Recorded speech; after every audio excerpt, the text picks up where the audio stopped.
Best Irish music on irishradio.org with Jerry Byrne. I'm Jerry Byrne. It's Irish Radio. Now, over the months since the pandemic hit, I've been speaking to numerous of the great and the good involved in Irish entertainment and the Irish community. I'm delighted to say hello to a lady who gained national prominence in Ireland and popularity, and was a member, one half of one of the most successful two-piece acts ever in Ireland. Toured right throughout the country and abroad indeed as well for a number of years. And also regarded as having an absolutely fantastic singing voice herself and a great stage presence. I'm delighted to say hello to the one and only Mary Darcy. Mary, how are you? Jerry, how are you? Nice to speak to you. Mary, same as that. It really is. Listen, you've been involved in music for a long, long time. I was just speaking actually yesterday to Declan Ernie, and we were talking about that because Declan produced one of our albums going back several years ago. This year, I would have been 55 years in the business. Wow. That is a long time. Really is a long time. But listen, you had an incredible period of many years as part of Two's company with Eamon McCrory. I mean, that was an astoundingly successful partnership. We did. We just seemed to be in the right place at the right time. At the time we were the only working duo. In Ireland anyway, and we got 26 solid years, and I mean solid business out of it. We really did. We were incredibly lucky, Jerry. We were. Well, I don't know would you say it was luck. I mean, there was a lot of talent there.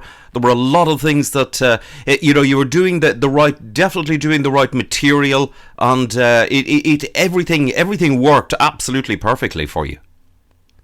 Yeah, I think it was just different at the time. Like, remembering that we started out in 1969, so we were a long time together before we got any kind of recognition, if you like. But I remember we were resident in Killarney in 69, 70, and we heard a song down there called Eileen McManus. And we recorded Eileen McManus, but I mean, we could not get any record company to release it until the Dixies show band opened up a record label, and the first song, if my memory serves me right, on that was Little Arrows, and I think that was Brendan O'Brien, I believe. And then our one, Eileen McManus, was the second release, and that song spent 36 weeks in the Irish chart. Incredible! I remember it well. It was absolutely huge. And the thing about that song, I don't believe that was a new song. I believe it was quite an old song from many years ago. Extremely old, and like the songs from years and years ago, there was so many verses in it, and of course that time, as you will know, you had to be really in around 3 minutes max for getting airplay. So we had to cut a lot of the verses out of that to make it, and then we made it into a kind of a little duet thing with Eamon doing a monologue in the middle of it. So we had a lot of cutting to do on it to get it even ready for airplay. Right, truly amazing days. And when you think back on it, it really was truly amazing that you couldn't get a record company, at that time to actually, to release it. It's astounding. No, but we were nobodies, Jerry. We didn't have any track record then. We were just a local duo going round the local pubs here playing and what have you. So we really didn't have a track record, and we were working on our own bat. We didn't even have a manager. So I suppose but Eamon McCrory, my partner, Eamon was an incredible man for to put his mind to something and get it done. And he was the one that followed up on that, and that got that where it went to. Indeed, that was that was astounding. But the thing when I think back of those days, indeed, I've seen other days since. Do you not think that this sort of a situation was a downright sort of snobbery that there was, and hip and people who thought they were hip and trendy and all the rest of it? Who I mean, the thing about how can you have a track record if you do not do something? I mean, it was really a lot of that was just sheer snobbery that a record company wouldn't record you. I think maybe, we paid for everything ourselves. We paid for the recording of it. We didn't get any help from anywhere to do it. We actually borrowed the money to record that. But I think the fact of what it was at the time, it wasn't fashionable to have this type of a song. And nobody would have given it any kind of, at that time, they wouldn't have given it any sort of chance of getting anywhere. But it proved everybody wrong. Well, this is the whole point. I mean, the mere fact that they wouldn't record, they wouldn't recognise it. Do you not think that was a sort of a snobbery, a type of thing whereby you got certain people who were involved in the higher echelons of music at the time who had really and truly lost the run of themselves? Well, maybe, yeah. You could even look at the other end of that and say, well, that it wasn't going to do anything, so we're hardly going to make any money out of this. I think they were looking at it from all angles, but at the end of the day, it proved itself to be commercial, and it did. Now, but having said all that, at the time, Jerry, as you will know yourself, a single wasn't lucrative. The singles didn't sell because they weren't economical to sell, if you know what I mean. Yes. And of course that... So it was basically only for promotion and for airplay. But I think at the time that they didn't think that this song would pick up airplay. And at that time, it was all the sponsored programs on RTE. Do you remember the 15-minute slots? Yes. That used to be on, that people sponsored, blah blah. They didn't think, the powers that be didn't think that we would get plays with this song.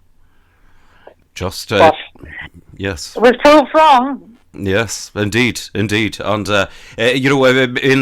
since that, on many occasions, the very same people have been proved very wrong, also, which is. Well, you can look back at all of the songs that were huge hits. Like Michael O'Brien had The Veil of White Lace. Yes. Gloria had One Day at a Time. All of the songs that were huge hits wouldn't have been deemed by the powers that be that they were going to be hits. Indeed. It's it just show, and it's been the same in I think in every single genre of music. The exact same thing has happened.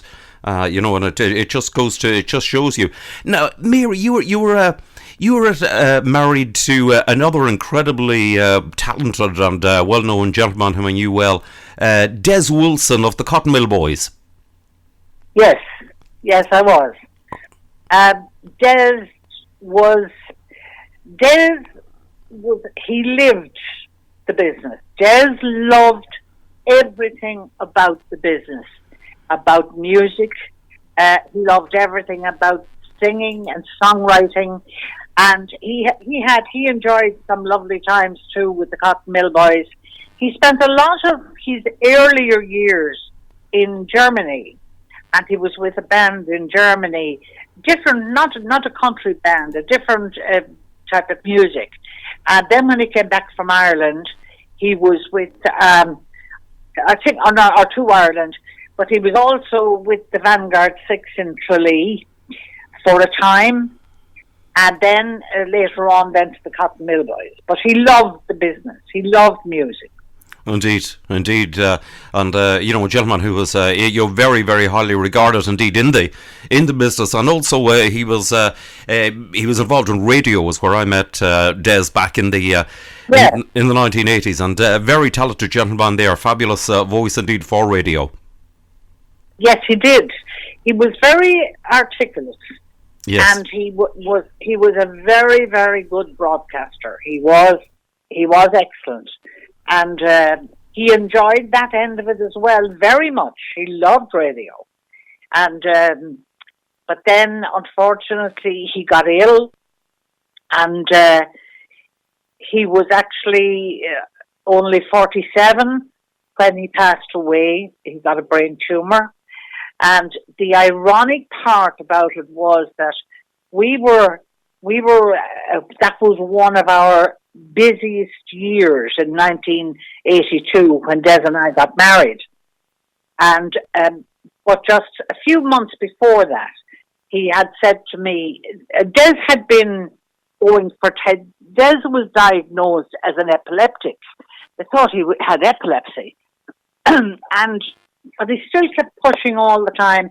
But he asked me, would we do a show for the Louth County Hospital? And there was a campaign with both radios, Hugh Hardy, God rest him as well, yes, and Des, to raise funds for this CAT scanner. And of course, Des insisted that he was get a CAT scan, and the scan showed up a brain tumour.